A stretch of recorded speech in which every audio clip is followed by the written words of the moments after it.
Ok, buenas tardes estimados estudiantes. Estamos de nuevo grabando un video para revisar algunos conceptos básicos acerca del tema que vamos a tratar esta semana, que es el de las funciones lineales. ¿Ya? Vamos a ir poco a poco primero viendo qué son funciones, qué son relaciones, cuáles son los conceptos básicos para conocer lo que es la función lineal. Ok, empezamos en este momento, ¿sí? Vamos. Bien, empecemos con unos conceptos básicos, conceptos rápidos. Primero, antes de hablar de las funciones, tenemos que saber qué son las relaciones. La relación no es otra cosa que un vínculo entre dos cosas. ¿Ok? En el caso de matemáticas, generalmente hablamos de relación como el vínculo entre dos conjuntos, entre los elementos de dos conjuntos, un conjunto A, un conjunto B. Donde se van a vincular elementos de manera, digamos de manera que no necesariamente tiene que tener algún patrón, ¿ok? Puedo relacionar, por ejemplo, los elementos que tengo en este lado, ¿ya? Yo puedo relacionar de forma que diga es múltiplo, ¿ya? Esta es la relación, ¿ok? Entonces nosotros podemos, al analizar, podemos darnos cuenta que 2 es múltiplo de 1 y 2 es múltiplo de 2. 3 es múltiplo de 1, pero nada más. 5 es múltiplo de ninguno, ¿ya? Entonces ahí estamos ya relacionando. Ahora dense cuenta que, por ejemplo, en este caso 2 es múltiplo de 1 y de 2, pero en cambio 3 no es múltiplo más que de 1, ¿ya? 5 no es múltiplo de ninguno de estos elementos de aquí aparte del 1, ¿ya? Y 6 es múltiplo de 1 y 2, nada más, ¿ok? Acá dense cuenta que el 9 y el 10 no se han vinculado con ningún elemento. Entonces ahí estamos hablando de que en la relación no hay un patrón preestablecido para vincular los elementos. Ahora, cuando hablamos de función, es un tipo especial de relación en el que obligatoriamente sí tienen que estar vinculados todos los elementos, pero uno con uno. Entonces, en este caso, por ejemplo, acá vemos otro conjunto. Dense cuenta que hay vinculados 1 a 1, 1 con 2, 1 con 1, otro 1 con 1, y este de acá no tiene vínculo con ninguno de los elementos. Entonces ahí estamos hablando de un vínculo donde no hay un patrón preestablecido. Hay 1 con 2, 1 con 1 y 1 con 0, ¿ya? Entonces, para hablar de una función tendrían que estar vinculados de alguna manera solamente de 1 a 1, sin faltar ni sobrar elementos. Entonces ahí estamos ya hablando de una función. Bueno, al vincular dos conjuntos nos vamos a dar cuenta de que establecemos una agrupación de los elementos de, por ejemplo, el primero con el segundo, el primero con el primero, y acá en cambio este de aquí se queda solamente con el primero, ¿ya? La idea es ir estableciendo la cantidad de elementos que se pueden vincular de acuerdo a la relación o la función con los elementos de otro conjunto. En este caso, vean que aquí está establecida ya una relación, ¿ya? Donde están todas las combinaciones posibles que cumplen la condición, ¿ok? Bien, ahora dense cuenta que este conjunto total de todos los que están relacionados tiene un elemento del conjunto A y un elemento del conjunto B. Entonces, ¿qué es lo que pasa si yo selecciono todos los elementos del conjunto A? En este caso, 2, 3 y 5. ¿Ya? Entonces, eso de ahí es lo que se llama dominio, ¿ok? Los elementos del conjunto A que entran en el conjunto solución, donde están todas las combinaciones posibles, ¿ok? En el caso del conjunto B son 2, 4, 10, 9, 10, a ver, serían 2, 4, 9 y 10, ¿ok? Entonces, en este caso, estamos señalando todos los elementos del conjunto B que entran a las posibles combinaciones, ¿ya?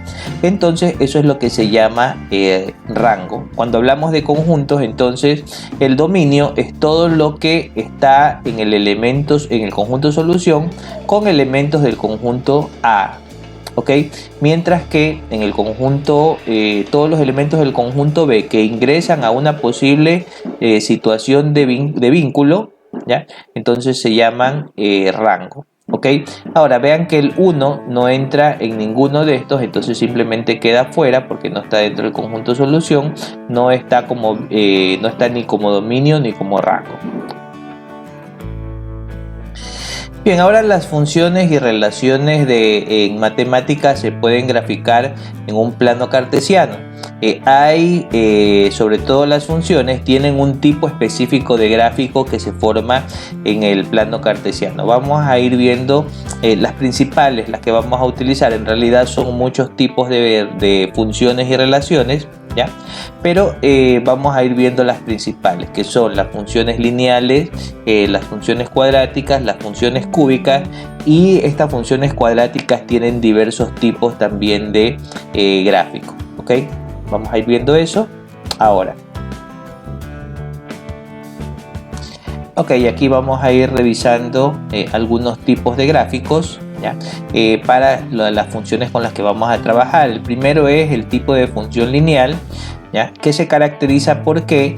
Porque primero dense cuenta, este es el esquema de la función. Aquí estamos relacionando X y Y para graficar en el plano cartesiano.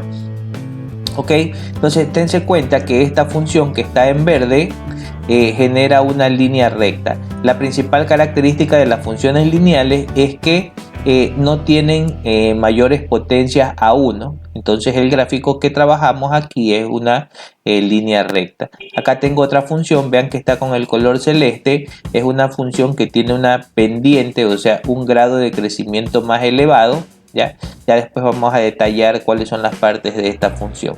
Y por último, acá tenemos una función lineal de color rojo, ya que vean que la X es negativa. ¿Ya? Cuando yo estoy hablando de una función que tenga un signo negativo en la variable X, pues vean que en este sentido da una impresión como de que va cayendo, mientras que las de acá van subiendo. Estas de aquí que van subiendo se llaman funciones positivas y se caracterizan porque la X tiene signo positivo, ¿ya? Y acá esto es una relación decreciente o una función negativa. Vean que en este caso la X tiene signo negativo y da la impresión de que va cayendo. Esto con respecto a las funciones lineales. Ok, en este caso vemos dos gráficas de funciones cuadráticas. Las funciones cuadráticas se caracterizan por dos cosas. La primera, que tienen la variable elevada al cuadrado. Tienen una variable, en este caso la variable x elevada al cuadrado. ¿Y esto qué implica? Implica que las funciones cuadráticas me dan un gráfico en forma de parábola, ¿ok? En realidad hay otros tipos de funciones cuadráticas, pero solamente vamos a trabajar principalmente con la función cuadrática parabólica. Las vamos a mostrar en un momento, ¿ok? Pero dense cuenta de la forma. Esto de aquí es una función parabólica positiva. Vean que la letra x cuadrado está con signo positivo, entonces es una función positiva. Vean que en este momento va bajando, llega hasta un punto mínimo y sube. Por el lado de acá tenemos una función de forma negativa, ok. Vean que el número que acompaña a la x cuadrado está con signo menos y esta función sube, llega a un punto máximo y comienza a bajar, ok. Ahora vamos a ver la función cúbica. Bien, aquí vemos otro tipo de función que es la función cúbica, ¿ok? Esta se caracteriza porque tiene una forma serpenteada, ¿ya? Y en su formato se incluye el cubo para una de las variables, ¿ok? Esta es una función positiva, vean que tiene tendencia creciente, vean que se nota, llega hasta acá, pasa por el origen y sigue creciendo, ¿ok? En el caso de que el número que acompañe a la función, a la variable elevada al cubo, sea negativo, ¿ok? Entonces vamos a ver qué pasa. Es exactamente igual, pero en cambio se nota claro una tendencia descendente. Bien, aquí vemos en diferentes colores tres tipos de funciones que son de la misma línea de las cuadráticas. Ya vimos el primero que era la parábola. En este caso vemos una función circular que está en color azul, es la primera. Ok, esta se caracteriza porque tanto la x como la y están elevadas al cuadrado y tienen el mismo coeficiente. Ok, en segundo término vemos en color rojo esta función que se llama elipse. Ok, y esta se caracteriza porque los valores de x y de y al cuadrado son positivos, ¿ya? Son positivos aunque son diferentes. Por último tenemos esta de aquí, que es una función parabólica. Vean que en verde está dividida en dos partes. Esto de aquí, estos números que están en medio, no tienen un valor correspondiente, por lo tanto simplemente están excluidos de la función. Ok, todo esto de aquí está cubierto, pero estos dos valores son independientes. Esta se caracteriza porque los dos valores cuadráticos, en vez de ser positivos, son negativos. Uno es negativo. Ok, bien, estos son tipos de funciones que no vamos a estudiar todavía, pero que les estoy enseñando para que las vayan conociendo. Ok, bien, ahora para entender el concepto de dominio y rango dentro de una función graficada en un plano cartesiano, hemos tomado este pequeño segmento de función, ¿ok? Donde vamos a darnos cuenta a qué se refiere el dominio y el rango. Recuerden que el dominio era el conjunto de valores del primer conjunto que entraban en la función o que estaban cubiertos en la función, que tenían pareja, por decirlo de otra manera. Entonces, en este caso, el primer conjunto va a ser el conjunto X, que está en el eje de X, y el segundo conjunto va a ser el que está en Y. ¿Ok? Entonces, en este caso, dense cuenta de que si yo me voy para el eje de X, vamos a darnos cuenta que los que están cubiertos dentro de esta pequeña función es desde 4 hasta 10. ¿Ok?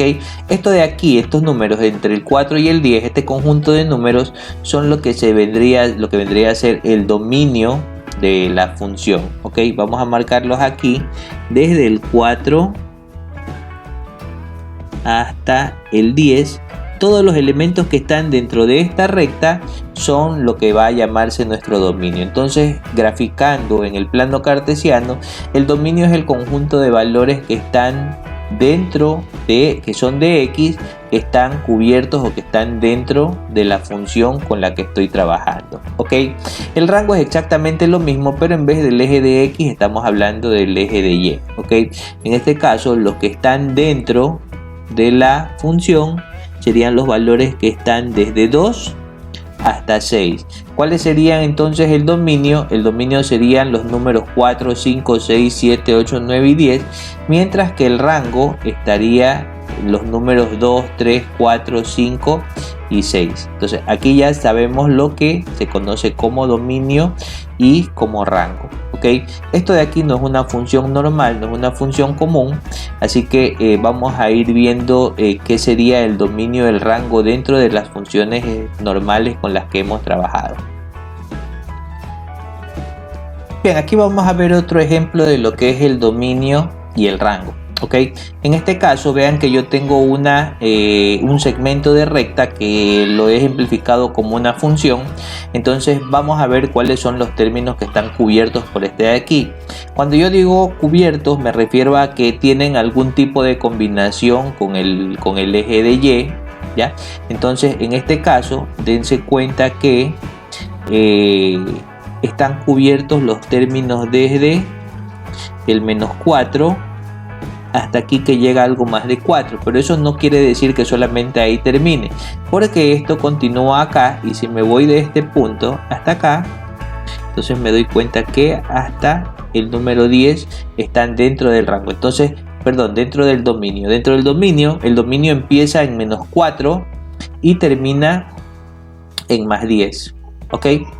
Bien, con respecto al rango, en cambio, de esto de aquí, ahí sí me doy cuenta de que hay un solo término. Empezamos siempre desde el número menor hasta el número mayor.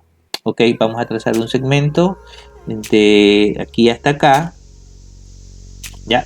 Dense cuenta que empieza en -4 y termina en 6. Esto vendría a ser mi rango, mientras que mi recorrido sería desde -4 hasta 10. ¿Ok? Bien, ahora vean la otra función que acabo de mostrar, que está aquí graficada. En realidad esto se conoce como una función escalonada. Déjenme crear de nuevo.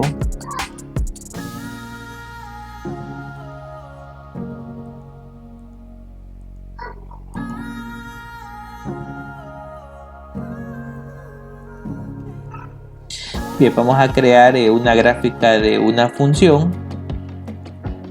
¿Ya? En este caso, miren que parto de aquí, acá,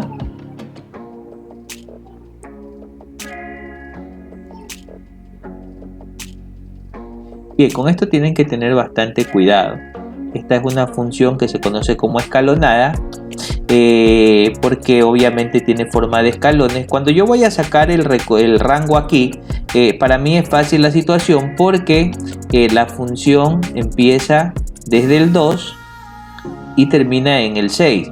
El problema es que tengo que tener cuidado con el rango. El rango, yo no puedo tirar una línea desde aquí hasta acá.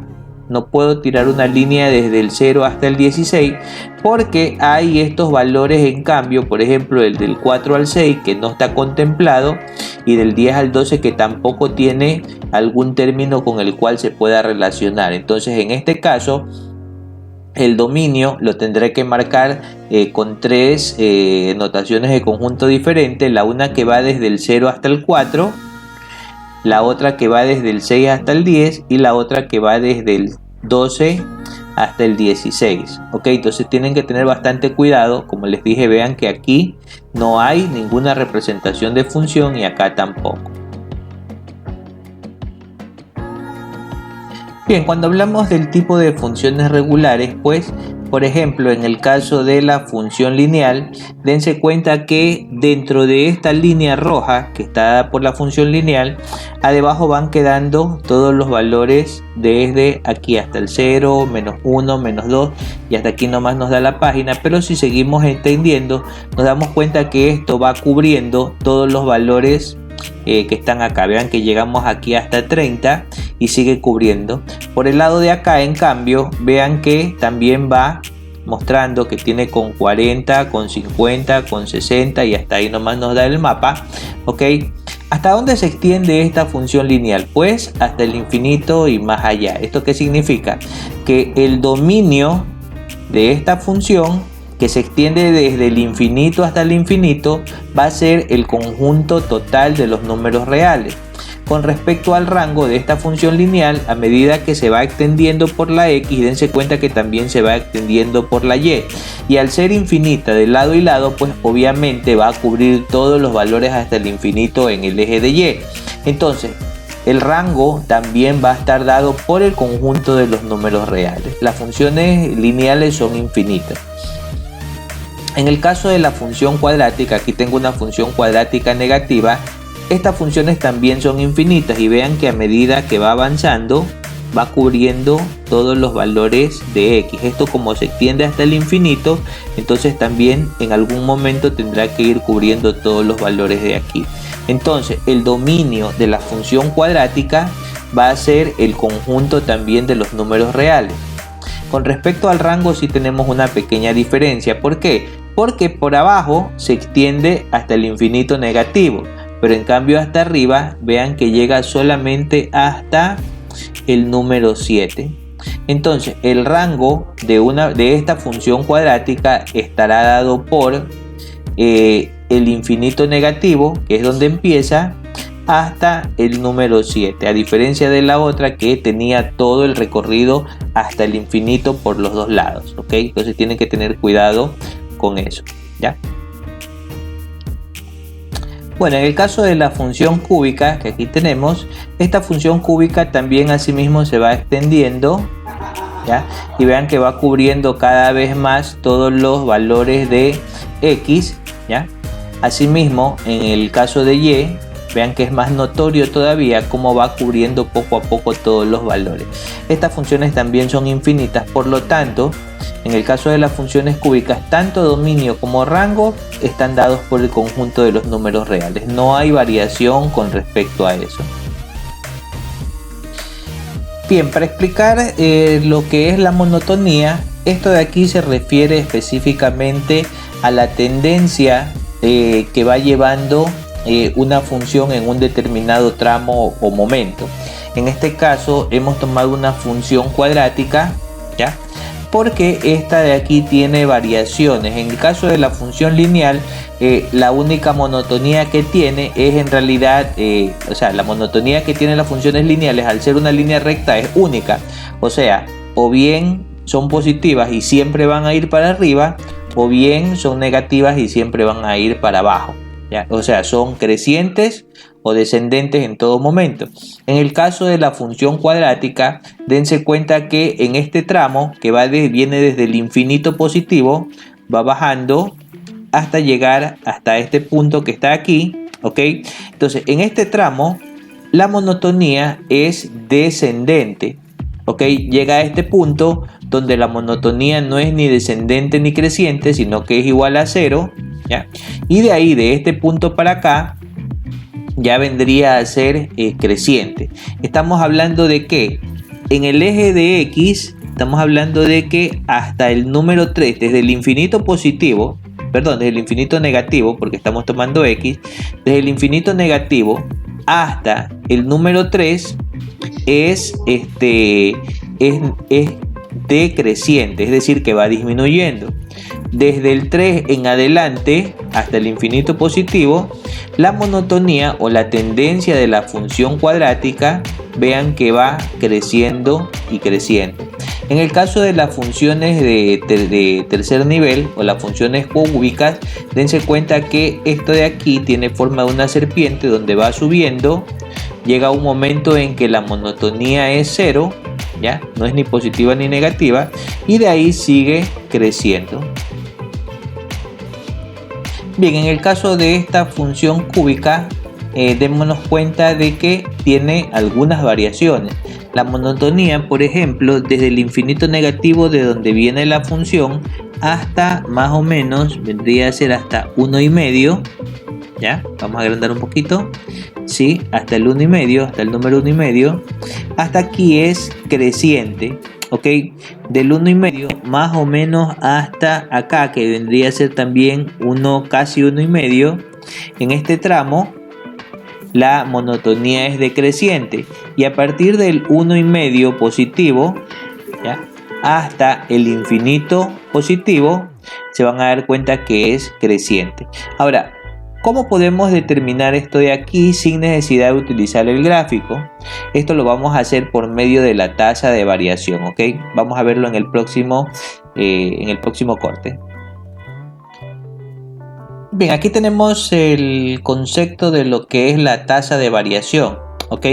La tasa de variación mide el nivel de crecimiento o decrecimiento de una función en un determinado tramo, ¿ok?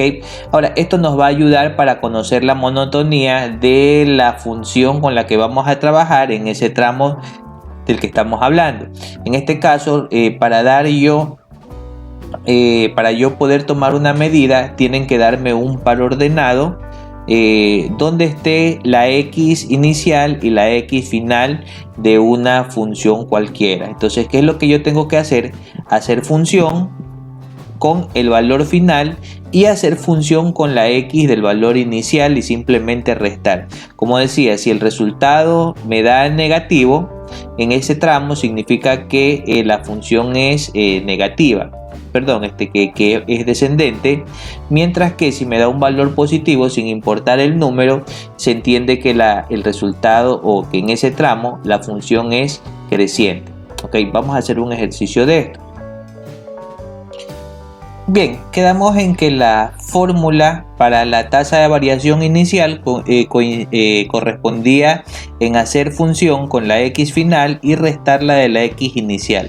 Si el resultado era negativo, la tendencia en ese tramo era descendente, y en cambio si era positivo el resultado, la tendencia se entendía que era creciente. En este caso yo les propongo la función y igual 1/3 x cubo menos 2x más 5 en el tramo de menos 1 hasta más 1. Vamos a ver si esta función en ese tramo que les acabo de señalar es negativa o es positiva, es creciente o decreciente. La fórmula, como quedamos, la fórmula para medir la tasa de variación del tramo menos 1 más 1 consistía en hacer función con el valor final menos la función con el valor inicial. Cuando yo digo hacer función, ¿a qué me refiero? A que tengo que introducir el número señalado, ¿ya? Tengo que reemplazarlo en todas las x que tenga la función. En este caso la función tiene aquí un x cubo que será reemplazado primero con el valor de más 1, porque así lo dice la fórmula, ¿ya? Acá este 2 también será reemplazado por más 1 y luego haré exactamente el mismo ejercicio pero con el valor menos 1. Ok, entonces ya acá los tengo hechos. 1/3 por 1 al cubo menos 2 por 1 y más 5. Aquí he hecho primero con el valor positivo y me da el resultado de 3,33. Ok, entonces sería 3,33 menos hacer ahora con la x inicial que era menos 1. Vean que aquí está pidiéndome con el valor inicial.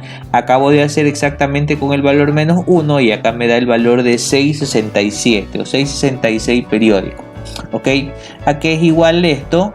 Esto es igual a menos 3,33 infinito. Ok, no me importa en realidad el valor, no me importa el valor del resultado, lo que me importa es el signo y en este caso dense cuenta que el valor es negativo. Eso significa que en ese tramo la tendencia va a ser decreciente. Vamos a comprobar si esto es verdad. ¿Cómo? Porque acá yo tengo ya graficado la función de la que les acabo de hablar y aquí está, vean que está el menos 1 desde aquí hasta el más 1. En este tramo efectivamente vemos que la función es decreciente. Si hubiera hecho el mismo ejercicio, por ejemplo, desde el 2 hasta el 3, ahí tendría que salir un valor positivo y ahí me comprobaría que la función en realidad en ese tramo tiene una tendencia creciente.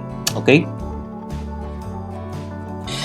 Bien, ahora para explicar el concepto de simetría, he tomado estos elementos para demostrar que algunas funciones son simétricas. Primero, la palabra simetría se refiere a la cualidad que tienen algunos objetos de ser partidos en dos, dejando dos partes exactamente iguales aunque tengan sentidos contrarios.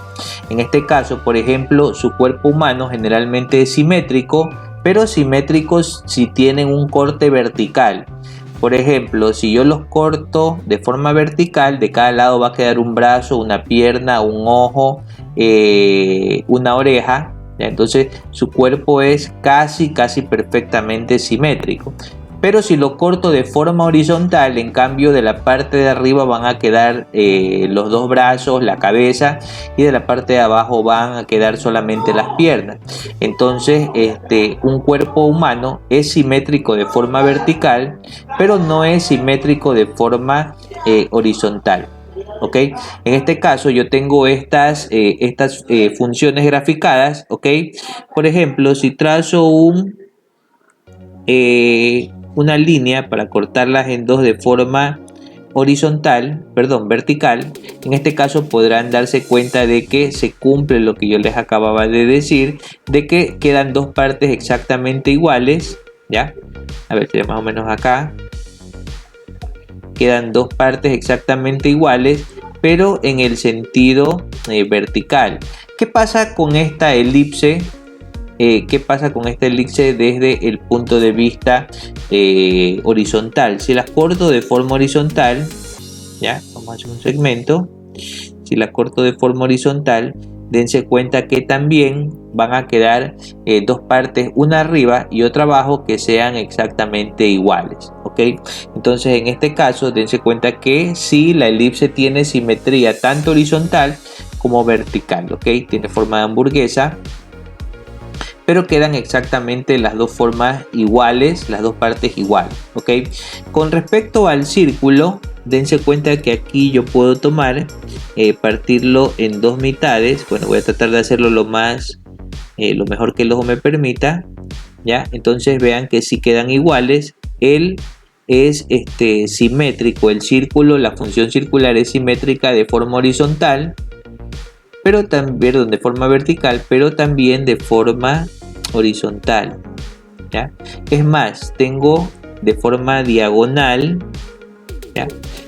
Y de la otra forma diagonal. Aquí tengo ya no una, sino varias líneas de simetría, ¿ok? De hecho, el círculo tiene una cantidad infinita de líneas de simetría. Con respecto a esta función que está aquí, que es la función cuadrática, pues la función cuadrática tiene una sola línea de simetría, que es precisamente por la mitad, ¿ok? Déjenme hacer un segmento de recta, ¿ya? Es simétrica, perfectamente simétrica en el sentido vertical, pero en cambio, ¿qué pasa si la quiero cortar de forma horizontal?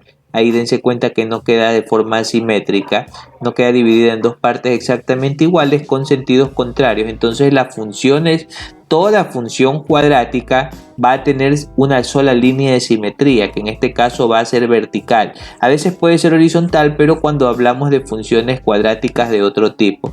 Las funciones lineales no tienen una línea de simetría ni horizontal ni vertical, ¿ya? Mientras que las funciones cúbicas tampoco. Dense cuenta que tiene forma de serpiente, entonces llega hasta que sube, baja y vuelve a subir. Si la corto en dos, de cualquiera de las dos maneras, me van a quedar dos fracciones que no son absolutamente para nada simétricas, ¿ok? Bien, ahora vamos a ver lo que tiene que ver con la paridad. Bien, aquí tenemos algunos ejemplos de funciones cuadráticas, ¿ya? Funciones cuadráticas para demostrar lo que es la paridad, ¿ok? Una función se considera par cuando es cortada en dos partes iguales por alguno de los ejes, ¿ya? Todas las funciones cuadráticas, absolutamente todas, son simétricas. Todas tienen por lo menos una línea de simetría, pero para que sea considerada par tiene que ser cortada por uno de los ejes. Ok, en este caso, por ejemplo, la función azul, que es la primera que tenemos aquí, dense cuenta que está cortada por el eje Y, ok, y deja dos partes exactamente iguales de lado y lado. Entonces, en este caso, yo puedo decir que la función x cuadrado es simétrica y es par, ok, es una función simétrica par con respecto al eje de x, perdón, al eje de y. Ok, porque es el eje Y que está cortando. La función verde que está aquí acostadita, ok, también es una función cuadrática pero de sentido inverso, ok, y dense cuenta que esa función está cortada exactamente en dos partes iguales por el eje X. En cambio, esta función vendría a ser par pero con respecto al eje de X, ok. Acá la función que vemos en color rojo es una función negativa, ¿ok? Dense cuenta que esta función negativa es simétrica porque igual si yo trazo una línea aquí en medio va a cortarse en dos partes exactamente iguales, pero en cambio no es una función par porque la línea de simetría no coincide con ninguno de los dos ejes, ni con el eje vertical ni con el eje horizontal. Por lo tanto, esta función vendría a ser simétrica, pero no par. Ahora vamos a ver lo que son las funciones impares. Bien, aquí tenemos una función lineal común y corriente, es una función sencilla, ¿ok? Esta función es una función impar. Cuando nosotros trabajamos con las funciones pares, recuerden que para llamarse pares, tenían que ser cortadas por cualquiera de los dos ejes, el horizontal o el vertical. En este caso, en ninguno de los dos casos, pues puedo decir que dejan dos mitades exactamente iguales, ¿ok? Sin embargo, ¿qué es lo que pasa si yo llego a cortarla no de forma horizontal o vertical, sino de forma diagonal? Entonces, al trazar una diagonal, ¿ok? Me doy cuenta que a cada lado de la diagonal quedan dos partes exactamente iguales, pero con tendencias o sentidos contrarios. Dense cuenta que la una tiene una tendencia hacia arriba y la otra, en cambio, a partir del origen tiene una tendencia hacia abajo.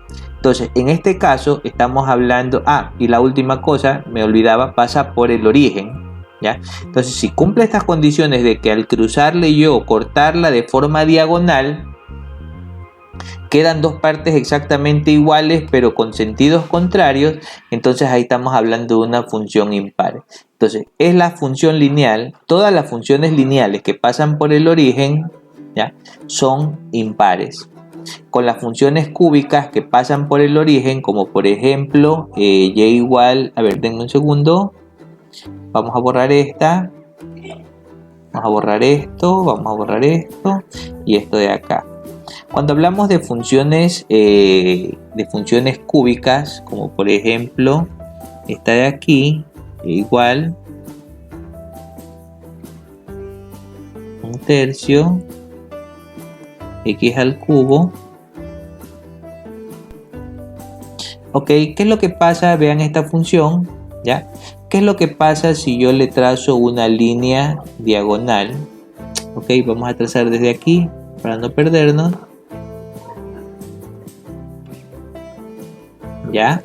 Dense cuenta que yendo hacia arriba queda una parte exactamente igual, calcada, que la misma yendo hacia abajo, ¿ya? Entonces, cuando nosotros tenemos una función cúbica que cruza por el origen, entonces ya sabemos que esta es una función impar. Entonces, las funciones pares son cualquiera de las funciones que son cortadas a la mitad, o sea, que tienen una línea de simetría que coincide con cualquiera de los dos ejes, mientras que las funciones impares son aquellas que pueden ser partidas en dos partes iguales y simétricas, pero en forma diagonal, como las funciones lineales que pasan por el origen. ¿Ok? Bien, con esto hemos terminado de repasar la primera parte del trabajo semanal. ¿Ok?